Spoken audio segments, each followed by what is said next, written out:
This is Laura, my girlfriend, Laura, and I'm Cody.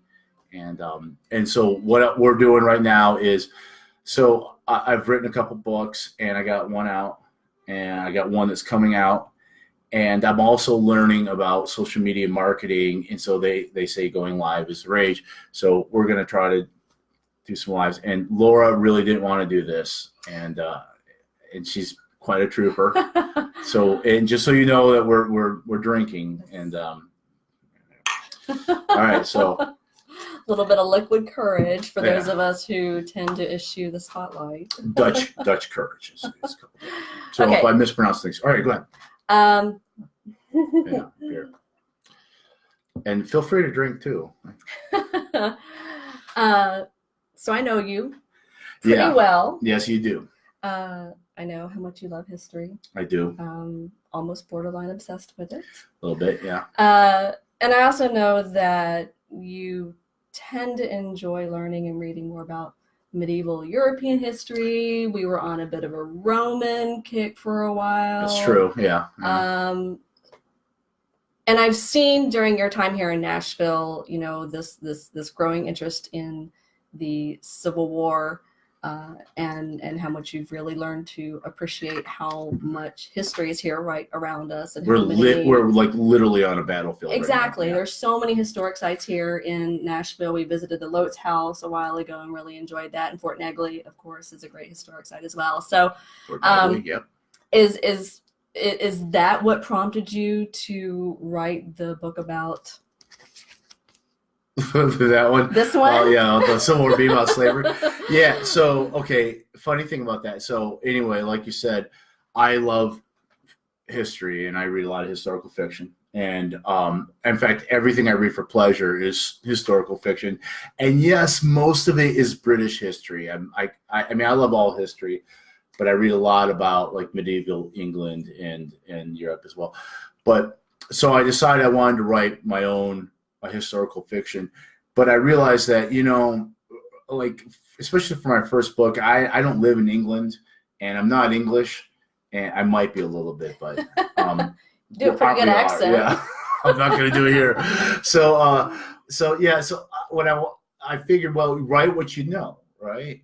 So I'm an American. I live here in Tennessee, where much of the Civil War happened, and a lot of which is really unknown to a lot of people, because when people think of the Civil War, they think of Gettysburg and they think about General Lee and Virginia, but a lot of the war was fought in the West, and to me, it got decided here. But anyway, I'm getting sidetracked. You asked me, why did I write this?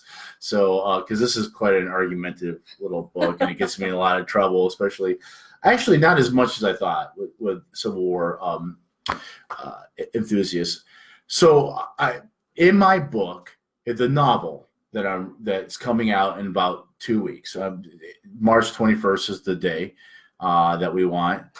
Hi, Michelle, my sister's watching. Hey. And a lot of people, Charlene and Roberts, thank you. I have fun. And someone said about my gray beard. Yeah, I can't hide it with my beard.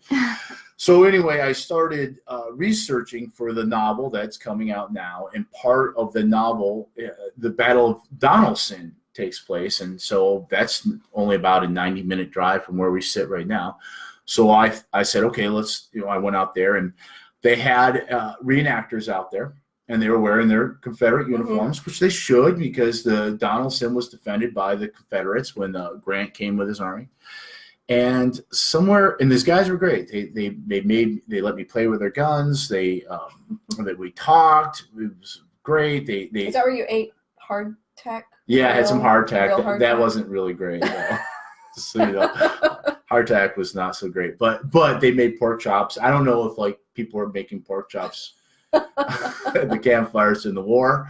I think it was more hardtack. Yeah. But anyway, at some point, one of the guys, and he's a great guy. He was just, I really liked him. But he comes up to me, and I think it's because of my accent, which I don't think I have one, but everybody tells me I do down here. You do. Okay. So anyway, this guy comes up to me and goes, so if the Civil War is about slavery, I won't do the Southern accent. I won't do that. But he goes, if it was about slavery, how come it took Abraham Lincoln so long to have the proclamation of what's it called? Emancipation Proclamation. Yeah, the Emancipation. I mean, come on, I'm in my first whiskey now already, and I was caught off guard. Yeah, I was like, whoa, what? Because to me that like no one really questions that. Like I'm not picking sides or anything or saying that you're the bad guys or the good guys or anything like that. But I mean, the war was about slavery. If there was no slavery, no war.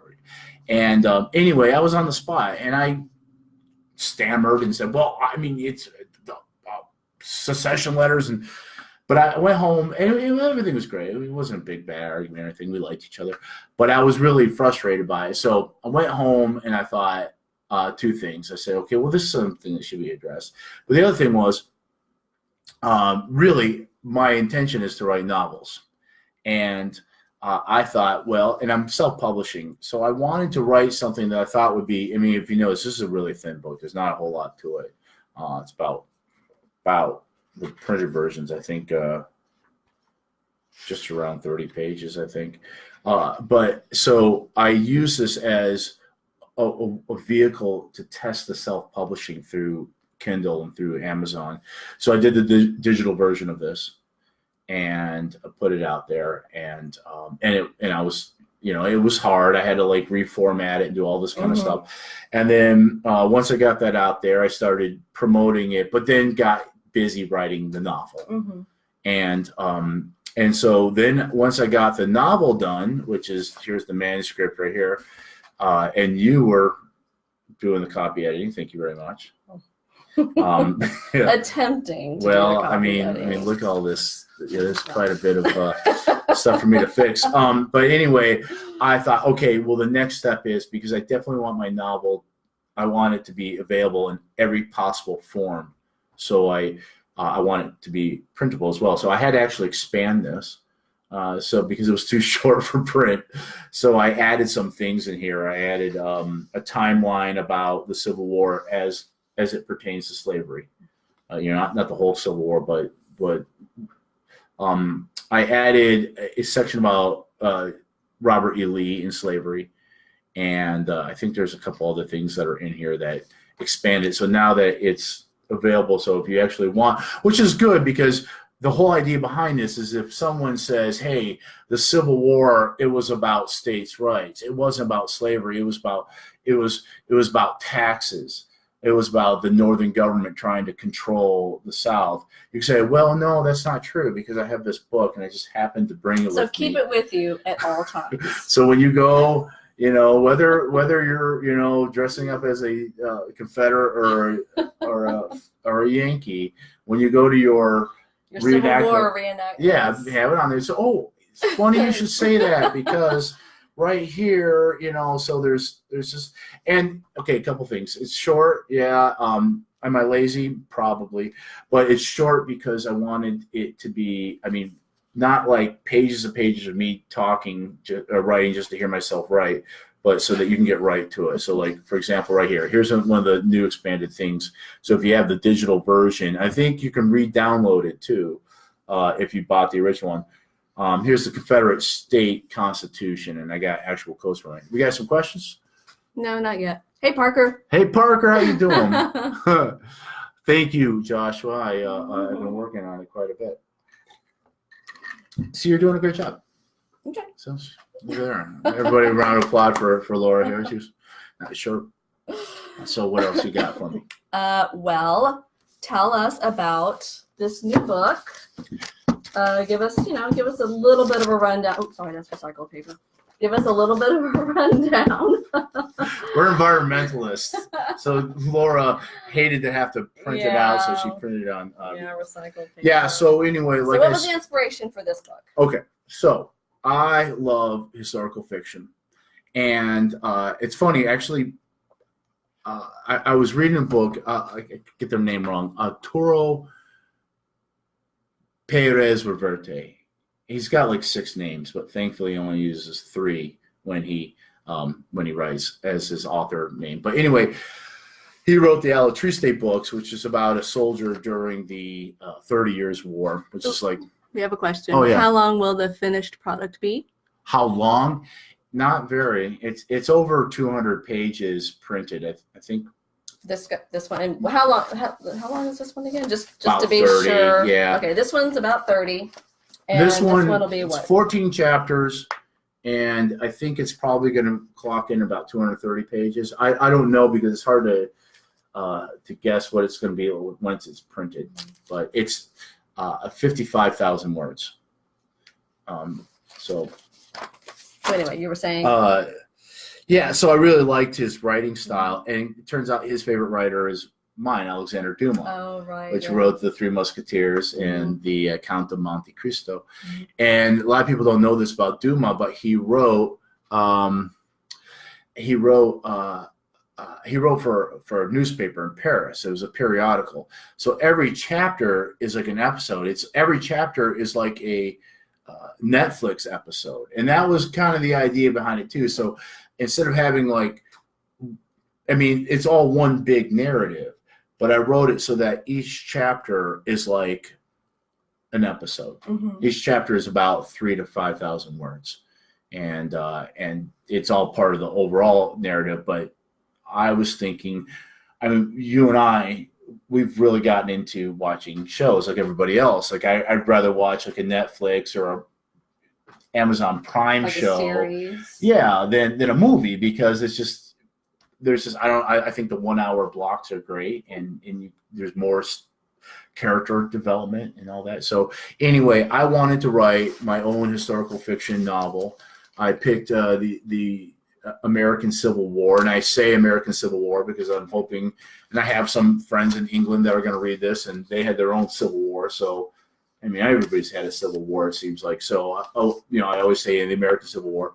I wanted it to be episodic, and I wanted it to be something that I knew about, that I could write about. So, first of all, I'm an American, and Civil War, right? It's ours. But the main character, one of the main characters, is from Detroit, and I picked a regiment that was from Michigan. So it's the 2nd Michigan Cavalry. I keep saying that wrong.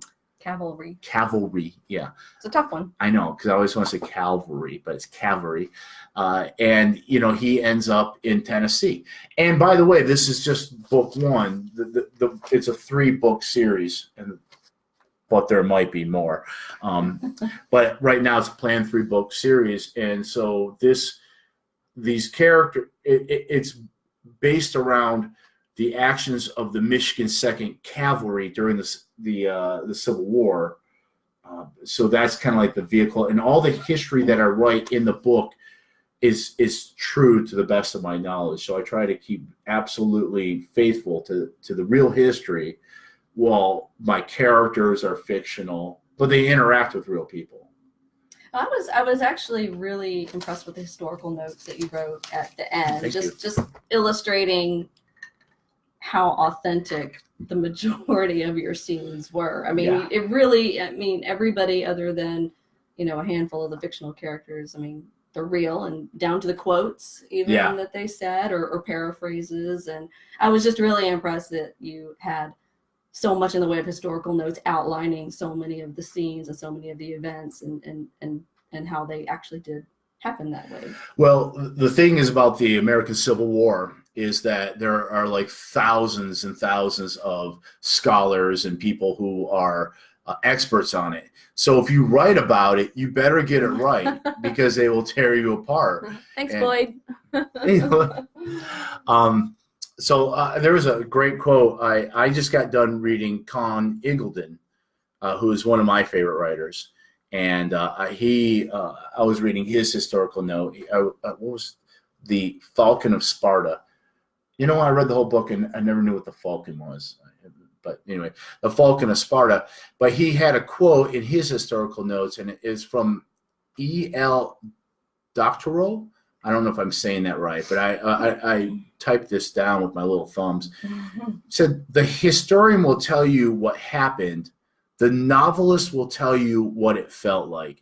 And so that was my idea, is I wanted to take you there, what it was like to join both the militaries. I have characters on both sides. I have Confederates and Union. I describe several of the battles. The Battle of Fort Donelson takes up 2 chapters of the book. We do the battle for New Madrid. Mm-hmm. It's pronounced New Madrid here, even though it looks like New Madrid.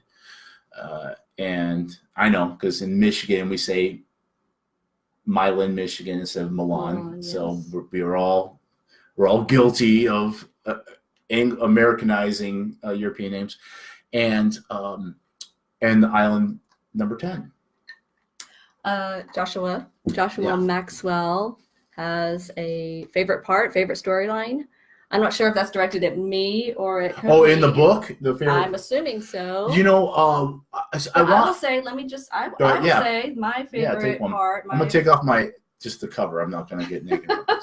My favorite part It's hot in of here. the book, I don't want to give too much away, Yeah. but there was, can I mention that there was a rescue? Yeah. There was a rescue that took place in the book. I don't want to give too much away, but I'll pretty much just leave it at that. So, something. Well, I'll tell you this. Something crazy went on. It's part of my and favorite. It had to be this person had to be rescued, and I thought that was my favorite part. So you can weigh in on what you enjoyed writing most about. Yeah, I think that without giving too much away. So I wanted to, because the Civil War was a thing that affected people. I mean, like people, right? Not like the state of Tennessee versus the state of Michigan. No, we had people, real people, and it was more than just soldier against soldier. It was civilians, and there was also the hundreds of thousands of people that were enslaved. And so one of my main characters is a runaway slave, and he has a dream of, like anybody else, of just being free, because to him it just wasn't supposed to be this way. And so and his name is Elijah, and I felt like writing about him, the chapter where he runs away and him saying goodbye to his sister and all the things that happen and his perceptions, I really like that part of it, and I hope that character comes off well. So in the book, there are basically, just to give you a rundown, it's in the beginning. There's really 3 friends, and 2 of them end up in this book in the war. The third is also going to, and the 2, one's from the South and one's from the North, and they both go to private school in Michigan. And this is true. At that time, there were a lot of Southern students that were going to the U of M. And this is true from my primary sources. I won't go into Thatcher. I can't remember his name.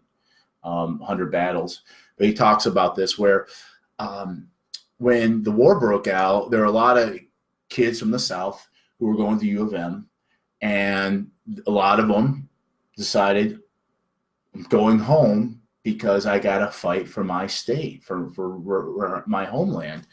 And so this is a true story. The Southern kids, all the kids kind of walked them down to the train station, and they all sang and hugged each other and said goodbye. And it was a really touching thing because they were friends, and they knew that their Southern friends had to drop out of school to go back and fight for their homeland. So there is that in my book where the 2 main characters, Carl and Kyle. Carl's from Detroit.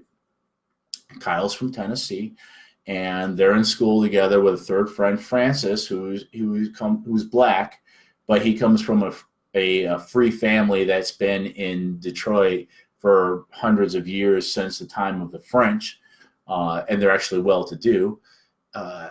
And those 3, in the beginning, there's kind of a farewell between Francis and Carl staying back in Detroit, and Kyle's going back down to Tennessee to fight for his homeland.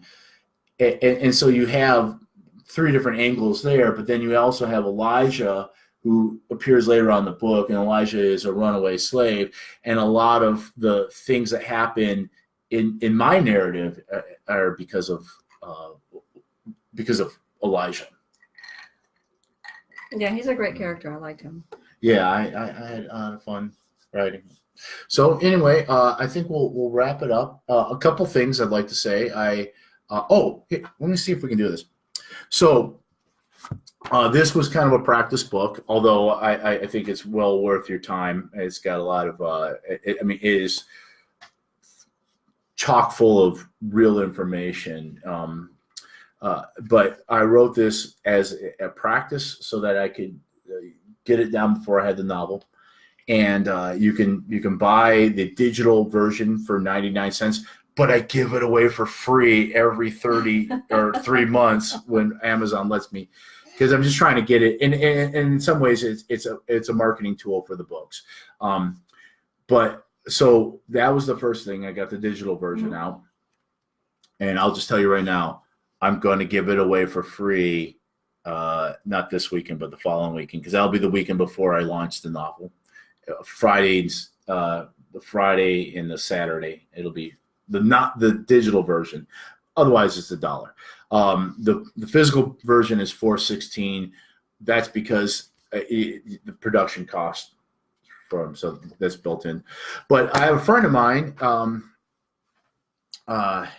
who's blind and legally blind, like my grandfather was. My grandpa Beanie was blind. And he asked me, "Are you going to do an audio version?" And I said, absolutely. That was actually always part of the plan. I was going to wait a little while, but I decided, you know what, I'm going to do that. So I have this. If you notice, this is a cardioid microphone. I hope the sound's coming out pretty well. Thank you, Joey. Thank you, Andrew. So long story short, I am creating the audio version of this book right now. And that should be available in a few weeks. And here's a little example. Okay. So I had to do the credit page. So here's what, don't laugh. Okay. Don't laugh. Here's what it's going to sound like. The American Civil War was about slavery. A quick handbook of quotes to reference when debating those who would argue otherwise. Second edition by Cody C. Engdahl and narrated by Cody C. Engdahl. That's right. So when the novel comes out, cover that up. When the novel comes out, we're gonna do a Kindle. Hey Chris. Hey, cool. Gonna jump. Yeah, cool. So anyway. The novel will be much thicker than this. It'll be, you can get it on ebook, so Kindle or Nook or however you read your ebooks. That'll come out first. Then we'll do the print version, and then we'll do an audio version. And then, by the way, I think I mentioned this. Thank you, Mike. And Andrew, he loves this microphone, so he can let you know. Yeah, I need you to read those every once in a while for me. The novel is just part one of a 3-part series. I've already started outlining the next book that comes. And so in the next book, it's going to have basically 3 real battles that happened in the Civil War. The final book, or the 3rd book of the trilogy, is going to end with the Battle of Nashville. So Carl will leave Detroit, join the Army against his will, and end up fighting several battles, starting with he's not at Donelson because Michigan 2nd wasn't there, but that's in the book because Kyle's there. And but Carl, the 3rd book will end with the Battle of Nashville. And then I have ideas also for 2 more books after that that won't necessarily be about the Civil War, but it's going to be these characters or people connected to them. Why don't you look through there and see if there's Play some fiddle in the book. Boyd, you're so funny. I think we pretty much caught everybody. Love the mic. This is a great mic. Cody can tell all of you guys what kind of mic this is. This is $50. I did a lot of research when I wanted to buy a mic, and yeah, you could pay a lot more and get a better mic. But for $50, what I found was that people said that this mic here, and I've been pretty happy with it.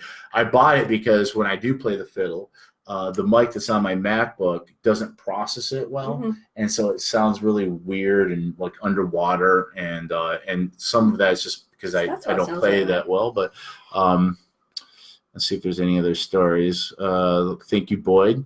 Let's see. Okay, I think we got that one. Yeah. Okay.